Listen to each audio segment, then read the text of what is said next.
Assalamualaikum warahmatullahi wabarakatuh. Gimana anak-anak kabar kalian? Semoga semua dalam keadaan sehat walafiat ya. Jumpa lagi dengan Bu Yuni Ikawati dengan mata pelajaran IPA. Tentunya kita bertemu dengan kelas 8 ya, semester ganjil. Pada video pembelajaran kali ini tetap pada bab ke-1, yaitu tentang sistem gerak pada manusia. Tetapi pada kali ini kita akan mempelajari tentang rangka dan otot. Sebelum kita masuk ke materi, silakan kita berdoa bersama dulu ya. A'udzubillahi minasyaitonirrajim. Bismillahirrahmanirrahim. Alhamdulillahirabbil alamin. Arrahmanirrahim. Maliki yaumiddin. Iyyaka na'budu wa iyyaka nasta'in. Ihdinas siratal mustaqim. Siratal ladzina an'amta 'alaihim ghairil maghdubi 'alaihim waladdallin. Bismillahirrahmanirrahim. Asyhadu an la ilaha illallah wa asyhadu anna Muhammadar Rasulullah. Allahumma shalli ala sayyidina Muhammad wa ala alihi wa sahbihi ajma'in. Raditu billahi rabba wa bil islami dina wa bi Muhammadin nabiyya wa rasula. Rabbi zidni ilma warzuqni fahma waj'alni min ibadika sholihin. Gimana anak-anak? Apakah sudah siap untuk melanjutkan pembelajaran? Tentunya sudah siap ya. Ya. Pada video pembelajaran kali ini kita akan mempelajari tentang susunan rangka pada tubuh manusia. Sebelum itu, apa sih fungsi rangka pada tubuh manusia? Ya. Yang pertama yaitu memberi bentuk pada tubuh, yang kedua menegakkan tubuh, yang ketiga tempat melekatnya otot, yang keempat tempat menyimpan mineral, yang kelima tempat menyimpan energi. Rangka manusia dibagi menjadi dua, ya, ada rangka aksial dan rangka apendikular. Ya, rangka aksial itu merupakan sumbu tubuh, sedangkan rangka apendikular merupakan anggota tubuh. Ya, kita akan mempelajari tentang rangka aksial. Rangka aksial itu terdiri dari apa aja? Yaitu tulang tengkorak. Jadi rangka aksial itu yang memungkinkan pergerakan sangat sedikit. Ya, tulang tengkorak terdiri atas tulang tempurung kelapa, tulang wajah, dan telinga. Ini berdasarkan gambarnya ya. Ada gambar tengkorak manusia. Nah, rangka aksial yang selanjutnya yaitu ada tulang belakang atau vertebrae. Ya, tulang belakang berfungsi sebagai menyangga berat badan dan melakukan berbagai posisi dan gerakan. Terdiri atas apa saja pada gambar ini? 7 ruas tulang leher, 12 ruas tulang punggung, 5 ruas tulang pinggang, 5 ruas tulang kelangkang, 4 ruas tulang ekor yang menyatu menjadi satu. Berdasarkan gambar ini silakan diperhatikan ya. Ya. Rangka aksial selanjutnya yaitu ada tulang dada dan rusuk. Bersama-sama menjadi pelindung organ di dada. Organ apa saja di dada itu? Paru-paru dan jantung. Jadi melindungi organ yang ada di dalamnya. Tulang dada dan rusuk terdiri atas bagian hulu, bagian badan, dan tajuk pedang. Nah, bagian hulu itu tempat melekatnya tulang selangka, sedangkan bagian badan tempat melekatnya rusuk sejati, sedangkan ada tajuk pedang. Nah, tulang rusuk berdasarkan gambarnya ini, tulang rusuk terdiri atas 7 pasang tulang rusuk sejati, 3 pasang tulang rusuk palsu, 2 pasang tulang rusuk melayang. Ya, silakan kalian pelajari gambarnya itu. Nah, rangka aksial yang selanjutnya ada rangka apendikular atas, yaitu alat gerak atas. Ya, terdiri atas gelang bahu dan tulang tangan. Berdasarkan gambarnya ini, tulang bahu terdiri 2 buah tulang selangka dan 2 buah tulang belikat. Sedangkan tulang tangan terdiri dari apa? Yang bawahnya ini 2 buah tulang lengan atas, 2 buah tulang hasta, 2 buah tulang pengumpil, 16 buah tulang pergelangan tangan, 10 buah tulang telapak tangan, dan 28 buah tulang jari tangan. Ya. Rangka selanjutnya yaitu rangka apendikular bawah. Berarti anggota gerak bagian bawah yaitu kaki. Terdiri atas gelang panggul dan tulang kaki. Gelang panggul terdiri atas ya apa saja ini? 2 buah tulang usus, 1 buah tulang kemaluan, dan 2 buah tulang punggung. Nah, Sebelum kita masuk ke materi selanjutnya, kita masuk ke dalam soal dulu ya. Tuliskan 4 fungsi rangka tubuh pada manusia. Apa sih fungsi rangka pada tubuh manusia? Tuliskan semuanya. Lebih dari 4 lebih bagus, ya.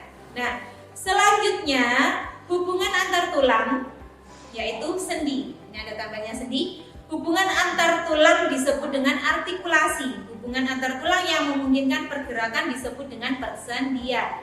Pembentukan sendi dimulai dari perbesaran kartilago, kedua ujungnya dibungkus oleh jaringan ikat yang disebut dengan kartilago artikulasi. Kedua ujung kartilago membentuk sel-sel tulang ke arah dalam, kedua ujung tulang dan kartilago artikulasi dibungkus membran sinoval. Fungsinya untuk menghasilkan minyak sinoval atau pelumas pada tulang itu.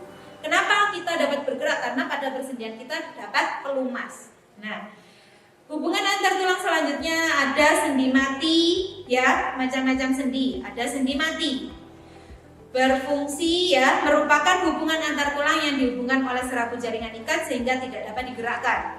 Yang dinamakan sendi mati berarti sendi yang tidak dapat digerakkan. Contohnya hubungan antar tulang tengkorak. Apakah bisa tengkorak digerakkan di sini? Tidak bisa ya. Dinamakan dengan sendi mati. Sendi selanjutnya yaitu sendi kaku. Sendi kaku merupakan hubungan antar tulang yang dihubungkan oleh kartilago yang memungkinkan gerakan secara terbatas. Contohnya pada sendi antar ruas tulang belakang, sendi antar ruas betis dan tulang kering. Ya, sendi selanjutnya yaitu sendi gerak atau diartrosis. Merupakan sendi yang tidak dihubungkan oleh jaringan ikat, ya, sehingga tulang dapat bergerak bebas.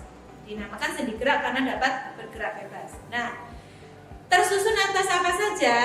Tersusun atas mangkok sendi, bongol sendi, dan cairan sendi. Nah, sendi gerak ini ada gambarnya juga. Sendi gerak itu ada 4 macam sendi, ya. Terdapat sendi engsel, sendi peluru, sendi pelana, dan sendi putar. Nah, kita pelajari satu persatu. Yang pertama yaitu sendi engsel. Sendi engsel merupakan sendi yang salah satu tulangnya hanya dapat digerakkan ke satu arah saja.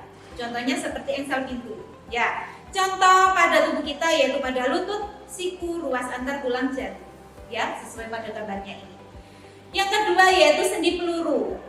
Ya, sendi yang kemungkinan terjadi gerakan ke segala arah. Kalau kita menembakkan peluru, ya, peluru itu mesti tembak ke segala arah. Kedua ujung tulang terbentuk mangkok dan bongkol. Contohnya, ini pada gambar ini, contoh sendi peluru adalah sendi antar gelang bahu, tulang lengan atas, serta antar tulang paha dan gelang panggul. Ya. Yang ketiga yaitu sendi putar. Yang dinamakan dengan sendi putar berarti pergerakannya berputar. Ujung tulang yang satu mengitari ujung tulang lain, sehingga memungkinkan gerakan memutar. Contohnya, pada gambar ini, sendi antar tulang atlas dan tulang leher. Kepala berputar ke kiri dan ke kanan. Nah, itu merupakan sendi putar.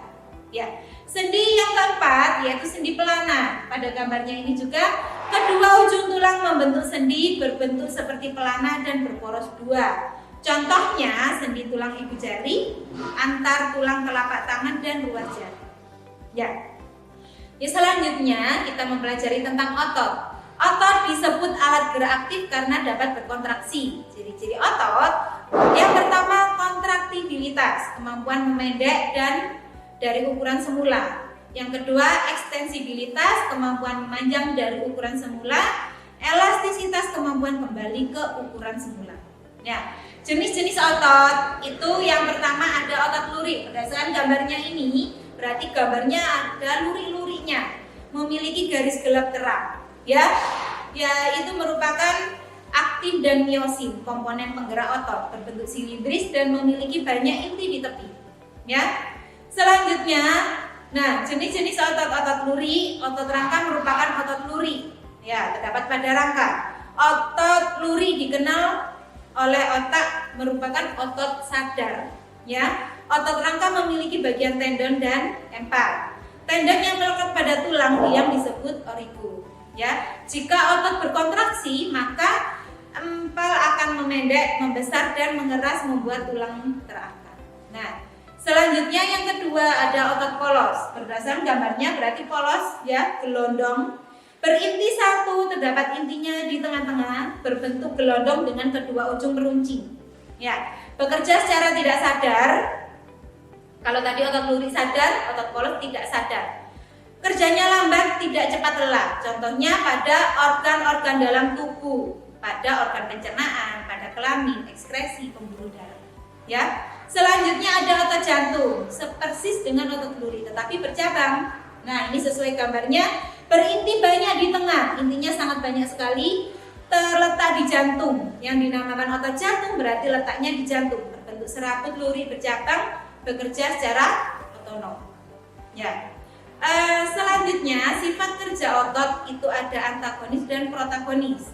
Antagonis berarti kerja dua otot yang berlawanan, kontraksi dan relaksasi. Nah, ya contohnya ada fleksi dan ekstensi, membengkokkan dan meluruskan.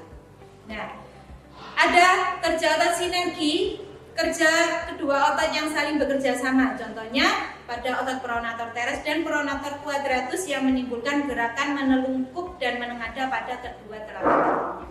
Nah, selanjutnya gangguan dan kelainan rangka dan otot. Gangguan dan kelainan tulang belakang yang disebabkan posisi duduk yang salah.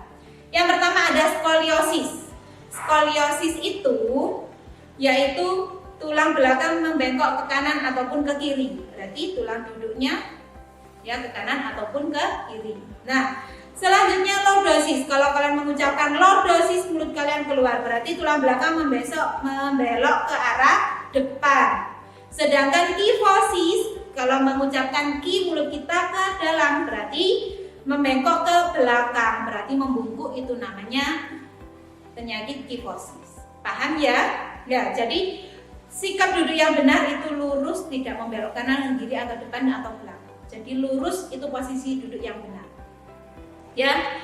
Kita masuk ke soal yang kedua, sebutkan dan jelaskan 10 macam gangguan pada sistem gerak manusia. Jangan lupa soal ditulis pada lembaran kertas, soalnya juga ditulis, apalagi jawabannya wajib ditulis, ya. Tidak terasa cukup sekian untuk pembelajaran kali ini. Kita akhiri dengan doa bersama dulu ya. Bismillahirrahmanirrahim. Asyhadu alla ilaha illallah wa asyhadu anna Muhammadar Rasulullah. Allahumma shalli ala sayyidina Muhammad wa ala ali sayyidina Muhammad. Wal asri innal insana lafi khusri illa alladziina amanu wa 'amilus shalihati wa tawassaw bil haqqi wa tawassaw bis sabri. Allahumma arinal haqqa haqqan warzuqna ittiba'ahu wa arinal batila batila warzuqna ijtinaba walhamdulillahirabbil alamin. Semoga apa yang kita pelajari hari ini bermanfaat. Pesan Bu Yuni, tetap jaga kesehatan dengan cara makan makanan yang bergizi, sering cuci tangan menggunakan sabun hingga bersih, dan tetap memakai masker apabila keluar rumah. Ya, jangan lupa tugasnya dikumpulkan tepat waktu. Saya akhiri, wabillahi taufiq wal hidayah. Wassalamualaikum warahmatullahi wabarakatuh.